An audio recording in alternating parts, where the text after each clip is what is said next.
this is Beth, the Sweet Urban Living Lady, and today I am going to be working on several projects with my herbs. So I have plans on making mullein tincture as well as mullein and garlic ear oil. I have basil from my herb garden, and I also have oregano. The recipe for my mullein and garlic ear oil is on my website at sweeturbanliving.com. If you go to my herbs and oils section, that has my blogs on my herbs and oils, and the recipe is under the Great Mullein Rescue. So I have a separate bread section where I have my bread blogs. But this one is what I'm going to do is use this. I'm going to make my own mullein and garlic ear oils. Okay, so y'all know that I have rescued some volunteer mullein in my yard, but it's still growing. So I went ahead and got some mullein. I got the flowers, which comes with a little bit of the leaves and stems a little bit too. So what we want is we want an ounce. So I got my scale. All right, so I'm gonna measure this by weight rather than trying to dip out 2 tablespoons. 2 tablespoons is 1 ounce. So I've got my scale, and yeah, the mullein is so light that it's gonna take a lot. So I'm gonna measure 1/2 ounce. That's still not even 1/2 ounce. And can y'all see how much that is on the scale? All right, that's almost, that's a 1/2 ounce right there. So I'm gonna take that off, and I'm gonna chop this up. Since it's dry, I'm not putting it in my blender. The herbs that I have that are fresh, those are the ones. The fresh herbs are what I'm putting in my blender. So I may not have chosen the best knife for this actual, but that's okay. We're trying to just get that in there. So I recycle a lot of things. If you'll notice, I've got jars. This is an old honey jar. These tops, because I'm not canning.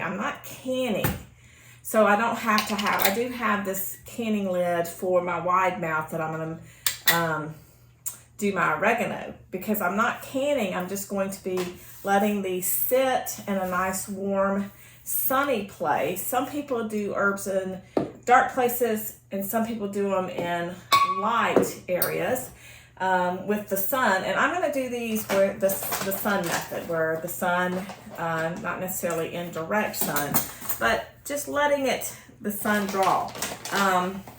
Also of note, tomorrow is the new moon. And so there is something about doing, tincturing your herbs with the new moon, and then in about 2 weeks when it's the full moon, creating your tincture. And so I feel like God's wisdom, He gave us wisdom on how to do herbs. And I think there's really something to that, because there's something about the gravitational pull when the moon is full, the tides are higher and things like that. So there's something natural about it. Doesn't have to be spooky, or as one of my friends, Judy, says, it doesn't have to be woo-woo. It's not. It's God created the herbs, and He created them for our use. And so there we go. Okay, so this is going to be my mullein and garlic ear oil, right? So I need that's a lot, isn't it? But that's okay. So I also have a separate cutting board, because I don't want to get my garlic on my cutting board. And it calls for 1 clove of minced garlic. So you can chop this up, or you can use a garlic press. And so I've got a garlic press I'm going to use for this, because it's a nifty little thing. And then it goes straight, I don't know why. I thought I was going to need that cutting board, but I can do it this way. Nifty little press.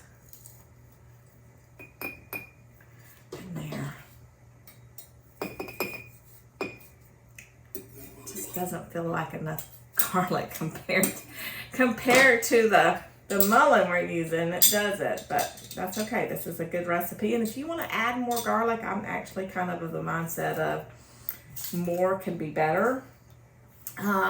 But we're just trying to get that little bit of garlic. Garlic is an antibiotic, antibacterial, antifungal, antiviral, antimicrobial. It's good for so many things. Okay, and then we want to use olive oil over this, about 1 to 2 inches right over the herbs. Cover them completely. You always want to make sure your herbs, whether you're using alcohol or oil. So this is like more of an infusion we're making here. You always want to make sure that they're covered, so that they don't spoil.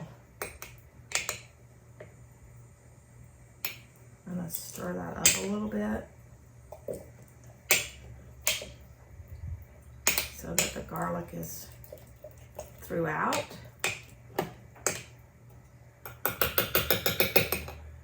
Okay, and then I'm going to add more oil because it's not covering it. Like I said, we want to make sure that they are floating, but we don't want them. Yeah, so there we go. It's almost all the way to the top. So that they are kind of floating. Push them down. And I may use one of my husband's mason toppers that he has for his fermenting if he has an extra one. But for right now, I'm just going to go ahead and close that. And what we'll do is we'll stir the herbs every day, twice a day. And then in 2 weeks, we'll strain them and put them in dropper bottles for easy dispensing. Can't wait to see you in 2 weeks.